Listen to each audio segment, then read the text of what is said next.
जय गुरुदेव, जय गायत्री माता। अंतर जगत की यात्रा का ज्ञान विज्ञान। निर्माण चित्त से संभव है अनेक देहे। इसमें डॉक्टर प्रणव पंड्या जी लिखते हैं कि चित्त की क्षमता व सामर्थ्य जीवन को क्षमतावान और समर्थ बनाती है। यदि चित्त अंधेरे में आक्रांत है तो जीवन भी अशुभ व पूरी घटनाओं से आक्रांत रहता है। इसी तरह यदि चित्त चंचल है तो जीवन स्वभावतः दुर्बल होता है। आत्मनिरीक्षण में संलग्न एवं आत्मदृष्टि संपन्न साधक इस सत्य को बड़ी सरलता से देख सकते हैं और समझ सकते हैं। जो इस सच्चाई को नहीं समझते वे अपने जीवन के प्रत्येक कार्य के कारण की खोज में व्यर्थ भटकते और भ्रमित होते रहते हैं। जो सच्चे जिज्ञासु हैं, अनुभवी साधक हैं, जिनकी अंतरचेतना अंतरयात्रा के विज्ञान के प्रयोगों में लीन है, वे यह जानते हैं कि चित्त की ऊर्जा ही जीवन की ऊर्जा के रूप में प्रकट होती है। इस ऊर्जा का स्वरूप जैसा भी नकारात्मक या सकारात्मक है, जीवन भी वैसा ही नकारात्मक अथवा सकारात्मक हो जाता है। योग साधना चित्त की जीवन की प्रकृति को संचालित करने वाली नहीं है। हाँ, इसमें अवरोधों को दूर किया जाता है। जैसे कि किसान अपने खेत में जल के प्रवाह का संचालन नहीं करता, बस मेड़ के द्वारा उत्पन्न होने वाले जल प्रवाह के अवरोध को फावड़े से दूर कर देता है।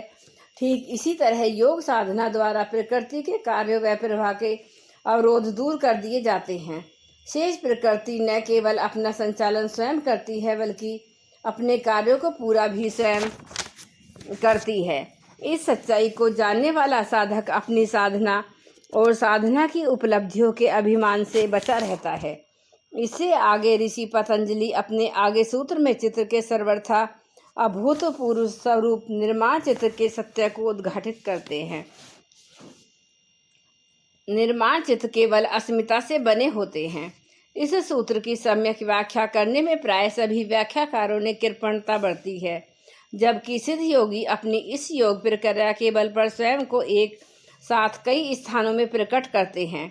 इसी के बल पर वे अपने मूल स्थान में मूल स्वरूप से साधना करते हुए समाधि लीन रहते हुए एक साथ कई जगहों पर जन्म ग्रहण करके अनेक जीवनों में भिन्न भिन्न उद्देश्यों को पूरा कर लेते हैं।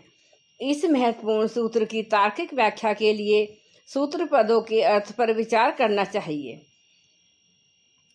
जो बनाए गए हैं चित्त वे निर्माण चित्त हैं। किस उपादान से बनाए गए? उत्तर है अस्मिता मात्र से। यहाँ अस्मिता पद से मात्रा च प्रत्यय प्रमाण अर्थ में है। केवल अस्मिता उपादान से चित्त का निर्माण हुआ। इससे स्पष्ट होता है कि यहाँ चित्त शब्द का प्रयोग मनस अंतःकरण के लिए हुआ है, बुद्धि या महत्व के लिए नहीं। महत्व की रचना अहंकार से पहले हो चुकी होती है। अहंकार महत्व के पश्चात उत्पन्न होता है। इस सूत्र में अहंकार से चित्त की उत्पत्ति बताकर यह स्पष्ट कर दिया गया है कि चित्त शब्द मन के अर्थ में प्रयुक्त है। यहाँ सवाल यह भी है कि सिद्ध योगी क्या अपने पूर्व शरीर में कतिपय अवयवों के अपाहार तथा अपेक्षित प्रकृति आपूर्ति से एक समय में एक ही जात्यंतर परिणाम करता है, अथवा अपने पूर्व देह के अतिरिक्त अन्य अनेक देहों के युगपत निर्माण कर लेता है। सिद्ध योगी द्वारा एक काल में अनेक देहों के कारण निर्माण की भावना ऋषि गौतम प्रणीत न्याय सूत्र के व्याख्याकार वात्स्यायन मुनि के एक संदर्भ से ज्ञात होती है। यहाँ प्रसंग है, योगी निश्चित ही सिद्धियों के प्रादुर्भूत हो जाने पर इंद्रिय व्यवस्था से बंधा नहीं रहता। वह इंद्रिय सहित अन्य शरीरों का निर्माण कर उन शरीरों में ज्ञातव्य पदार्थों को प्राप्त करता व जान लेता है। यह स्थिति के विभू होने पर संपन्न हो सकती है, अणु मन में नहीं। अतः ज्ञान विभू आत्मा का गुण है, अणु मन का नहीं। यहाँ यह तत्व स्पष्ट किया गया है कि अणुरूप मन एक समय एक ही शरीर में रह सकता है, जबकि विभू रूप आत्मा एक साथ अनेक शरीरों में रह सकता है।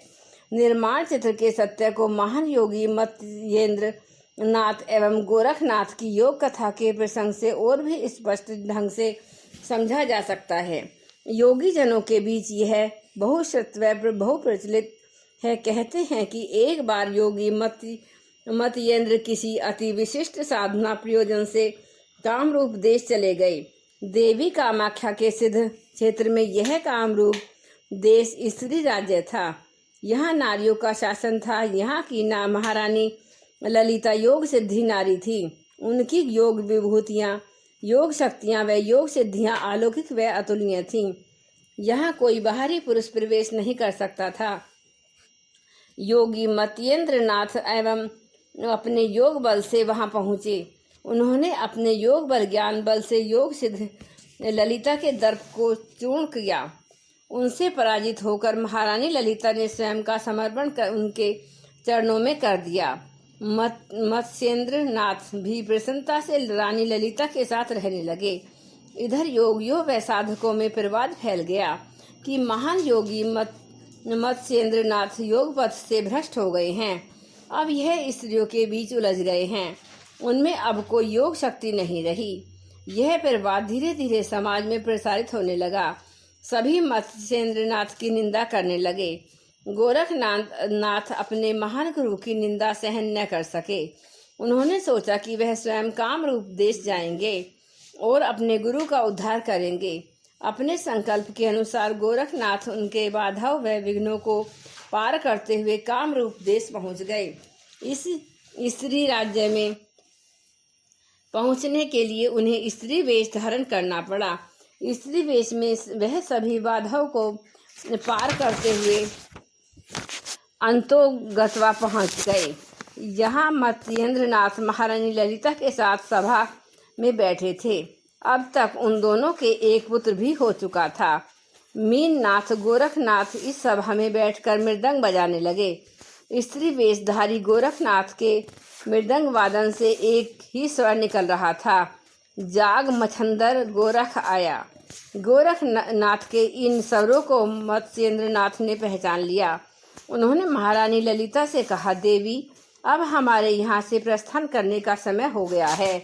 मेरा शिष्य गोरख मुझे लेने आ पहुँचा है। महारानी ललिता ने मत्स्येंद्र नाथ की आज्ञा का पालन करते हुए उन्हें विदा कर दिया। कामरूप देश से निकलकर भी गोरखनाथ के मन में यह क्षोभ था कि उनके महान गुरु की संसार में घोर निंदा हो रही है। इसकी सामना वह कैसे कर सकेंगे। गोरखनाथ के मन की चिंता को समझकर मत्स्येंद्र नाथ उन्हें एक अति दुर्गम क्षेत्र में एक गुफा के पास ले गए। मत्स्येंद्र नाथ के कहने पर गोरखनाथ ने गुफा के द्वार से शिला हटाई।